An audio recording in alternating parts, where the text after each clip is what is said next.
Hello everyone, मैं उमेश पाल आप सभी विद्यार्थियों का आपके अपने चैनल टीचर्स वर्ड में स्वागत करता हूं। सभी को राधे राधे, जय श्री कृष्णा। आशा है कि आप सभी स्वस्थ और मस्त होंगे और आपकी सीटेट की प्रिपरेशन बिल्कुल धमाकेदार चल रही होगी। आज हम लोग हिंदी पेडागोजी क्लास 4 करने वाले हैं, जहां पर हम लोग हिंदी की पेडागोजी क्लास डिस्कस करेंगे और हम लोग हिंदी में जो 15 क्वेश्चन आते हैं पेडागोजी को, उनको स्मूथली टारगेट करने वाले हैं। ठीक है, तो चलते हैं अपनी क्लास को शुरू करते हैं। और सभी विद्यार्थियों से निवेदन है कि अगर आपको सेशन पसंद आता है तो लाइक, शेयर और कमेंट करना बिल्कुल मत भूलें। और आते हैं, आपके सामने आ चुका है आपका पहला क्वेश्चन और स्टार्ट करते हैं क्लास को। ठीक है, चलिए पढ़ते हैं पहला क्वेश्चन। बच्चों को प्रभावी संप्रेषणकर्ता बनाने के लिए एक शिक्षक को निम्नलिखित में से किसका अभ्यास उनके साथ नहीं करना चाहिए। नोटिस कीजिएगा कि क्वेश्चन में कहा क्या जा रहा है।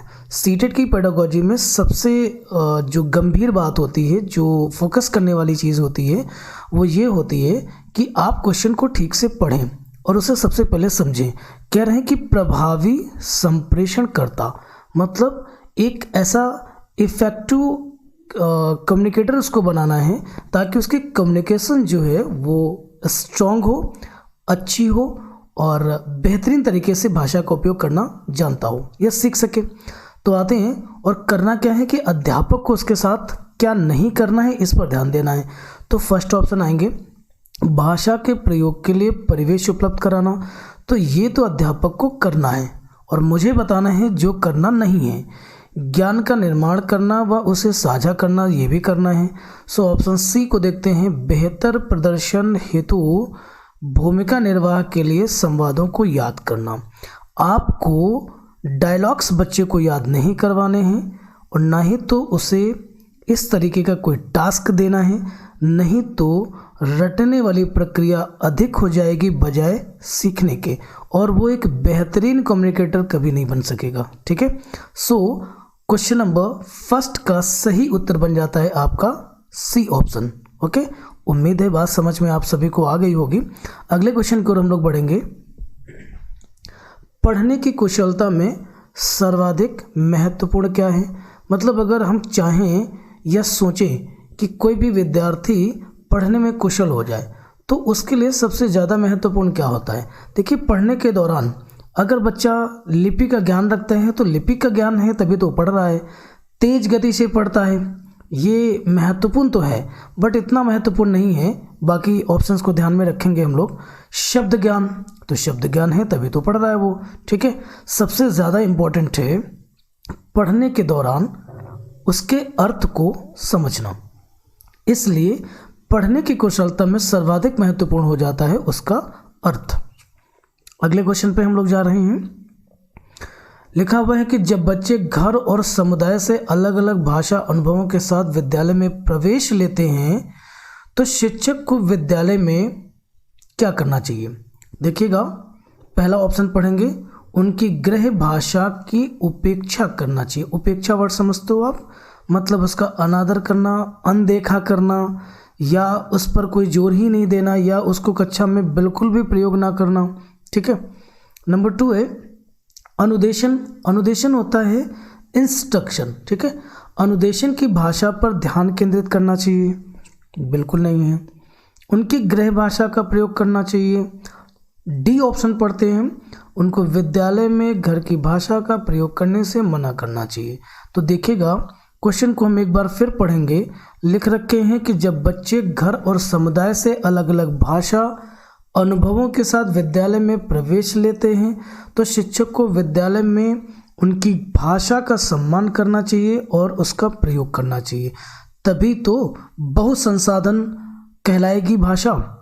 ठीक है, तो जो बहुभाषावाद का सिद्धांत है वो इसी से तो जुड़ता है आकर के। तो आते हैं, आपका यहाँ पर ऑप्शन नंबर सी बिल्कुल करेक्ट आंसर हो जाएगा। चलते हैं अगले क्वेश्चन की ओर बढ़ेंगे हम लोग और देखेंगे। लिखा होगा, श्रवण की सबसे उपयुक्त विशेषता है, मतलब सुनने का सबसे अच्छा कौशल कौन सा है। तो देखिएगा, पहला ऑप्शन लिखा हुआ है मुख्य शब्दों द्वारा संप्रेषित किए गए अर्थ को समझना। वैसे बात बिल्कुल ठीक लिखी है। फिलहाल बाकी के ऑप्शंस को हम पढ़ लेते हैं, उसके बाद हम आते हैं कि हमारा उत्तर कौन सा वाला सही होगा। ऑप्शन नंबर बी पे जा रहे हैं। वाक्य संरचना के संदर्भ में शब्दों का कोशिगत अर्थ ग्रहण करना। नहीं, ये इंपॉर्टेंट तो बिल्कुल भी नहीं। कोशिगत अर्थ ग्रहण करने के लिए श्रवण में कौशल में नहीं आएगा वो। बच्चों को लिंग वचन कारक आदि में शब्दों को लिंग वचन कारक आदि में बदलकर उनके सही रूपों में प्रयोग करना नहीं। आते हैं, आपका उत्तर यहाँ पे बनता है फर्स्ट ऑप्शन। कह रहे हैं कि मुख्य शब्दों द्वारा संप्रेषित किए गए अर्थों को समझना। ठीक है, अगले क्वेश्चन की ओर हम लोग जाएंगे। क्वेश्चन नंबर 5 को ध्यान से देखेंगे। लिखा है, मान्यताओं का वह समूह जो इस बात की व्याख्या करता है कि भाषा संरचनाओं या नियमों का समूह है, किस रूप में इसे जाना जाता है। तो देखिए, एक तरीके का ऊपर वाला जो क्वेश्चन है ना, वो स्टेटमेंट जैसा ही है। तो ये जैसे अंतःक्रियात्मक, संरचनात्मक उपागम, संप्रेषणात्मक उपागम, संप्रेषण का अर्थ होता है कम्युनिकेशन की बात कर रहे होते, कम्युनिकेटिव इंस्ट्रूमेंट की बात वो कर रहे हैं। सो यहाँ पर आ जाएंगे जहाँ पे लिखा हुआ है कंस्ट्रक्टिविज्म इंस्ट्रूमेंट की बात होगी यहाँ पे, मतलब संरचनात्मक उपागम। ठीक है, क्वेश्चन को एक बार फिर से पढ़ लें ताकि आप कनेक्ट कर सको इस चीज़ को। मान्यताओं का वह समूह जिस बात की व्याख्या करता है कि भाषा संरचनाओं या नियमों का समूह है, वो संरचनात्मक उपागम का हिस्सा माना जाता है। ठीक है, अगले क्वेश्चन पे हम लोग आएंगे। लिखा हुआ है सिद्धांत, मतलब सिद्धांत की बात कर रहे हैं और उससे पहले मुझे वर्ड को कहीं फिल करना है। उस प्रक्रिया को वर्णित करता है जिसके द्वारा पाठक किसी पठन सामग्री को समझने के लिए अपने परिवेश से जुड़े ज्ञान को उस पाठ्य सामग्री में दी गई सूचनाओं से जोड़ता है या जोड़ते हैं। तो जैसा कि लिखा है ऑप्शन आपके पास, संकेत परिवर्तन सिद्धांत जी बिल्कुल नहीं, अधिगम मानवी जी नहीं, स्कीमा। आप समझते हो पियाजे ने कहा था कि स्कीमा एक प्रकार की मानसिक संरचना है जिसका सरलीकरण किया जाना चाहिए। ठीक है, या उसे सिंप्लीफाइड किया जाता है। इस ऑप्शन सी को हम वहाँ ऊपर लगाएंगे और आप देखिएगा कि आपको बिल्कुल ठीक लगेगा। कह रहे हैं कि स्कीमा सिद्धांत उस प्रक्रिया को वर्णित करता है जिसके द्वारा पाठक किसी पठन सामग्री को समझने के लिए अपने परिवेश से जुड़े ज्ञान को उस पाठ्य सामग्री में दी गई सूचनाओं से जोड़ते हैं। जिन भी विद्यार्थियों को स्कीमा नहीं पता है क्या चीज़ होती है, वो हमारे जीन पियाजे सिद्धांत वाले वीडियो में जा कर के चीज़ों को देख लेंगे, समझ लेंगे, और कहीं पर कोई समस्या आती है तो वहाँ पर आप कमेंट्स करेंगे तो मैं उन्हें देखूंगा और आपकी प्रॉब्लम को रिजॉल्व करूंगा। ठीक है, अगले क्वेश्चन पे आते हैं। क्वेश्चन नंबर 7 आपके सामने लिखा हुआ है, भाषा कौशलों के उपकौशल हैं। उपकौशल और भाषा कौशल को मैंने समझाने की कोशिश करी है। वैसे इसका जो उत्तर बन जा रहा है वो देख लेंगे क्या बन जाएगा, लेकिन पहले हम लोग समझ लेते हैं कि ये है क्या चीज़। ठीक है, तो सबसे पहले देखिए मैंने लिखा हुआ है भाषा के कौशल कौन कौन से होते हैं, उनको समझाने की कोशिश करी है। तो देखिए कि भाषा के जो कौशल होते हैं वो 4 होते हैं।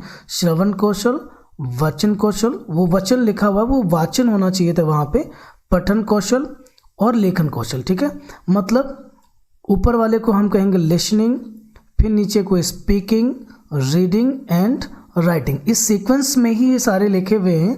और इस सीक्वेंस को क्या कहते हो? इस सीक्वेंस को कहा जाता है LSRW। Okay, LSRW। अगर आप इसे याद रखेंगे तो आपको श्रवण भाषा कौशल के जो स्टेप्स हैं वो सारे याद रहेंगे। उसके बाद हम लोग आते हैं, हमने पढ़ा हुआ है कि भाषा के उपकौशल क्या होते हैं। ठीक है, सो उपकौशल जो होते हैं ना वो होते हैं 2, सस्वर और मौन। इसलिए जो क्वेश्चन हमारा था उपकौशल हमको बताने थे। सो उत्तर बन जाता है ऑप्शन नंबर ए। ठीक है, यहाँ पर ये उत्तर बिल्कुल ठीक होगा। ओके, चलते हैं अगले क्वेश्चन की ओर हम लोग बढ़ेंगे। लिख रखा है कि शिक्षार्थी अपनी बुनियादी पठन कुशलताओं का निर्माण कर सके, इसके लिए एक शिक्षक द्वारा शिक्षार्थियों को मदद करने की ज़रूरत है। मतलब एक शिक्षक शिक्षार्थियों की किस तरह की मदद करे जिससे कि विद्यार्थियों में बुनियादी पठन कुशलताओं का निर्माण हो सके। ठीक है, उम्मीद है क्वेश्चन समझ में आ गया होगा। और हम लोग ऑप्शंस पे आ रहे हैं। ऑप्शन हमारे पास लिखा हुआ है कि और विभेदित अनुदेशन के साथ, है ना। अनुदेशन को इंस्ट्रक्शन कहा जाता है। व्यक्तिक का मतलब होता है जो पर्सनल है, और विभेदित का मतलब है जो डाइवर्जेंटेड हो या विभेद करता हो, मतलब विविध प्रकार का अनुदेशन हो, ऐसे समझ लो आप, ठीक है। बी ऑप्शन की ओर आते हैं, वैविध्यपूर्ण तकनीकी का प्रयोग करते हुए। सी ऑप्शन आपके पास है, पठन से पूर्व नवीन एवं चुनौतीपूर्ण शब्दावली के साथ। देखिए सी ऑप्शन तो बिल्कुल ठीक नहीं है ना। चुनौतीपूर्ण शब्दावली का प्रयोग करेंगे तो उनके अंदर बुनियादी पठन कुशलताएं नहीं निर्मित हो पाएंगी। और जैसे आपका सेकंड ऑप्शन लिखा हुआ है वैविध्यपूर्ण तकनीकी प्रयोग, देखिए तकनीक का प्रयोग करेंगे ना तो बुनियादी पठन कुशलता नहीं आ पाएगी। आपको करना क्या है, व्यक्तित्व और विभेदित, क्योंकि बच्चा जो होता है ना वो इंडिविजुअल डिफरेंसेस उसके अंदर पाए जाते हैं। कक्षा में सभी विद्यार्थी एक तरीके के इंस्ट्रक्शन पे वो सीखेंगे नहीं, है ना। सो इंडिविजुअली भी हमको फोकस करना पड़ेगा, और हमको ये भी ध्यान रखना है कि बहुत सारी तरीके से उनको हम समझाने की कोशिश करेंगे, ठीक है। सो ऑप्शन नंबर ए यहाँ पर बिल्कुल ठीक होगा कि शिक्षक के ऊपर एक नैतिक जिम्मेदारी बन जाती है कि वे उन्हें वैविध्यपूर्ण एटमॉस्फेयर प्रोवाइड करने का काम करेंगे, जिससे कि उनके अंदर बुनियादी पठन कुशलताओं का निर्माण हो सकेगा, ठीक है। अगले क्वेश्चन की ओर हम लोग आएंगे। जब बच्चे को कविता सुनाने के लिए कहा जाता है तो शिक्षक को उसके आकलन में सहायता कर सकता है। मतलब ये है कि जब कोई शिक्षक किसी शिक्षार्थी से कविता सुनने के लिए बोलता है तो शिक्षक जो है शिक्षार्थी के किस संबंध में जानने की कोशिश करता है ना, मतलब किस तरीके से उसको वो असेस कर सकता है, ठीक है। सो ऑप्शन पे आते हैं, साहित्य के ज्ञान नहीं, लिटरेचर का ज्ञान की क्या बात है, बोलने में निपुणता, अभिनय के गुण, अभिनय की बात भी नहीं आएगी। अवबोधन का मतलब होता है नॉलेज, तो ज्ञान की बात भी कुछ नहीं है। एक्चुअली क्या है ना, बोलने में निपुणता होता क्या है कि कविता को पढ़ने में, है ना, इंटोनेशन का ख्याल रखना बहुत ज़्यादा ज़रूरी होता है। अनुतान कैसे है, नोट्स आपके हाई एंड लो हैं, इस पर ध्यान देना है। आप क्या विराम चिन्हों का सही जगह प्रयोग कर रहे हैं, आपकी राइमिंग ठीक जा रही है कि नहीं जा रही है, ये सब चीज़ें थोड़ा सा उसमें ख्याल रखना होता है। इसलिए बोलने में निपुणता इसके लिए एक बेस्ट ऑप्शन हो जाएगा। अगले क्वेश्चन की ओर हम लोग बढ़ेंगे। जब एक शिक्षार्थी को नई भाषा सिखाते हैं लेकिन वह उसे बोलता नहीं है, इस अवधि को क्या कहा जाता है? ऑप्शन देख करके आप पता लगाइए ना कि क्या कहेंगे। वाक उद्दीमान, मूक, प्रारंभिक उत्पादन, इनमें से कोई नहीं। इसका बिल्कुल सही उत्तर बन जाता है मूक। मूक तो जानते ही हो आप, इसका क्या मतलब होता है, जहां पे ना बोला गया हो, है ना। अगले क्वेश्चन की ओर बात कर रहे हैं। निम्नलिखित में से कौन सा शिक्षार्थियों में पठन विकसित करने का उद्देश्य नहीं है? नोटिस कीजिएगा, जो उद्देश्य नहीं है हमको वो बताना है, ठीक है। कौन सा उद्देश्य नहीं है, इस पर बात हमको करनी है, तो ध्यान देंगे हम लोग। क्वेश्चन को एक बार दोबारा बेटा पढ़ लो, चीज़ें आपको समझ में आ जानी हैं, क्योंकि देखिए जब तक क्वेश्चन आपको समझ में नहीं आएगा तब तक आप ठीक तरह से आंसर नहीं कर पाओगे। तो ध्यान दीजिएगा, निम्नलिखित में से कौन सा शिक्षार्थियों में पठन विकसित करने का उद्देश्य नहीं है? तो पहला ऑप्शन देखेंगे, पाठ्य सामग्री को पढ़ते हुए उसमें से निष्कर्ष खोजना, ये तो उसका उद्देश्य होता है, हमको नहीं वाला बताना है। पठन सामग्री को अपने पूर्व अनुभवों से जोड़ना, बिल्कुल ठीक है, ये तो किया जाएगा तभी अर्थ समझ आएंगे। शब्दों और शब्द समूहों को अर्थ समझना, ये पठन कौशल का हिस्सा होता है। अध्यापक द्वारा जोर से बोलकर पढ़ने के बाद उसे दोहराना, मतलब गुरुजी बोल रहे हैं और उसके बाद आपको भी जोर जोर से चिल्ला चिल्ला के उसको पढ़ना है। तो ये शिक्षार्थियों में पठन विकसित करने का ढंग बिल्कुल भी नहीं है। कह सकते हो एक तरीके का टाइम पास है, मनोरंजन के दृष्टि से आप इसको देख सकते हैं, या बच्चों को जबरन व्यस्त रखने का एक तरीका हो सकता है, ठीक है, जो पढ़ाई करने में बिल्कुल भी हेल्प नहीं करेगा। मतलब उनके रीडिंग स्ट्रेंथ को कभी भी डेवलप करने में कोई हेल्प नहीं कर सकेगा, ठीक है। अगले क्वेश्चन पे हम लोग आते हैं कि निम्नलिखित में से कौन सा कथन प्राथमिक स्तर पर आकलन करने के संदर्भ में सही है? मतलब ऐसा कौन सा ऑप्शन यहाँ पर है जो बच्चों को हम प्राइमरी लेवल पर बहुत ठीक से असेस कर सकते हैं, उसकी बात कर रहे हैं, ठीक है। तो देखिए लिखा हुआ है कि आकलन प्रत्येक सत्र के अंत में करना चाहिए। नहीं, इसका आकलन वीक हो जाएगा, मतलब साल भर के अंत में करोगे, सत्र के अंत में करोगे। चलिए आते हैं, आकलन विद्यालय आधारित ऐसा शिक्षण अधिगम प्रक्रिया के साथ समावेशित होना चाहिए। बिल्कुल मजबूत ऑप्शन है। आपको अगले ऑप्शन तक जाने की कोई आवश्यकता नहीं। जैसे लिख रहे हैं आकलन वर्ष में एक बार आयोजित होना चाहिए। हाँ, एक चीज़ मैं आपको बता दूं, कुछ विद्यार्थियों को हो सकता है कि इसमें कन्फ्यूजन हो। जैसे ऊपर वाला ऑप्शन लिखा है कि आकलन प्रत्येक सत्र के अंत में होना। सत्र का मतलब ये होता है, एक सत्र वो होता है जो वार्षिक परीक्षा में किया जाता है, मतलब वर्ष के बाद में होता है। और जैसे ये लिखा कि वर्ष में एक बार आयोजित हो, मतलब वार्षिक परीक्षा हो। सत्र का मतलब होता है कि जो चैप्टर या जो टास्क या जो आप क्लास में कर रहे हो ना, वो जब कंप्लीट हो जाता है तो उसके बाद में आप उसको असेस कर लो, उसका टेस्ट ले लो, है ना, उसका आकलन कर लो। तो ये हो गया सत्र के अंत में करना, ठीक है। लेकिन बी ऑप्शन बहुत स्ट्रांग है, कहने की जो आकलन हो ना वो विद्यालय आधारित हो, मतलब पढ़ा आप रहे हैं तो असेस करने का भी अधिकार किसका है? आपका है। दूसरी बात क्या है? दूसरी बात समझिएगा। दूसरी बात ये है कि शिक्षण अधिगम प्रक्रिया के साथ समावेशित होना चाहिए, है ना। तो समावेशन का मतलब है इंक्लूडेड हो, है ना। शिक्षण अधिगम प्रक्रिया का मतलब है कि जिस मेथड्स का प्रयोग किया गया है पढ़ाने के दौरान उनसे रिलेट करता हो, तो आकलन जो होगा ज़्यादा प्रभावी होगा और बच्चों की कमियों को दूर करने में आपको मदद मिल सकेगी। और बच्चों को जिस उद्देश्य के लिए आपने सिखाया है, पढ़ाया है, वो आप उसमें सफल हो पाएंगे।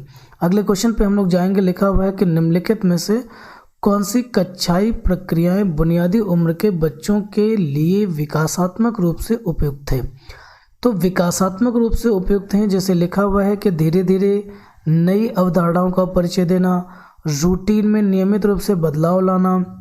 रूटीन समझ रहे हो ना, मतलब क्लास में उसका शेड्यूल चेंज करना, ठीक है। प्रतिदिन 5 कठिन शब्दों से परिचित कराना। जी बिल्कुल नहीं, बढ़िया ऑप्शन आपके सामने लिखा हुआ है, मुझे और कुछ पढ़ने की ज़रूरत नहीं है। धीरे धीरे नई अवधारणाओं का परिचय करा देंगे बच्चों को, ठीक है। तो धीरे धीरे उनके अंदर इस तरीके की स्ट्रेंथ आती रहेगी और नए नए शब्द वो सीखते रहेंगे, उनका ज्ञान की जो श्रृंखला है मजबूत होती रहेगी, ठीक है। अगले क्वेश्चन पे आएंगे। भाषा ड्रिल और अभ्यास द्वारा सिखाई जाती है, या कथन किससे संबंधित है, या भाषा अधिगम के इस विचार को किसने समर्थित किया था? वो हैं आपके स्किनर, है ना, जो वो ये बता रहे थे कि भाषा को ना ड्रिल और अभ्यास द्वारा सीखा जा सकता है और बहुत ही आसानी से सीखा जा सकता है, ठीक है। इसका समर्थन किया था स्किनर ने।